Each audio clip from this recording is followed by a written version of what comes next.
అక్కడ ఇంకేమీ జరగట్లేదు. మీరు ఎంత పేదరికంలో ఉంటే వారికి అంత బలము. కావున ఈ అలయన్స్ పవన్ అన్న నాయకత్వంలో, టీడీపీ నాయకత్వంలో, బీజేపీ నాయకత్వంలో మన రాష్ట్రము, మన యువత అందరూ కూడా ఎంతో ముందుకెళ్తారని, ఎంతో పై స్థాయికి వెళ్తారు. మన రాష్ట్రం అభివృద్ధి చెందుతుంది, అన్ని రంగాల్లో అభివృద్ధి చెందుతుంది అని నేను పూర్తిగా నమ్మి మీ అందరికీ నేను ప్రార్థన చేస్తున్నాను. పవన్ అన్న పైన నమ్మకం పెట్టుకుని అందరూ కూడా మన ఇక్కడ ఉన్న ఎంపీ గారిని, ఎమ్మెల్యే గారిని, అందరు అభ్యర్థుల్ని దగ్గర ఉండి మీరు ఒక్కళ్ళు ఓటేయటం కాదు, మీరు ఇంకో 10 మందితో ఓటేపియాలి. ఇదొక విప్లవం లాగా ఏపియాలి.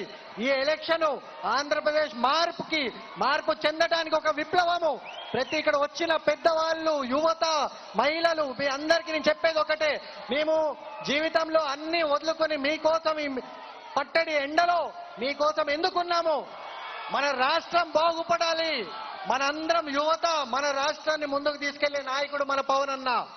ఆయన పైన నమ్మకంతో మనం ఉన్నాము. మీరందరూ కూడా ఆయన్ని నమ్మి ఈ అలయన్స్ ని గెలిపించి మన రాష్ట్రాన్ని ఒక బంగారు బాట పట్టించాలని కోరుకుంటూ సెలవు తీసుకుంటున్నాను. Thank you.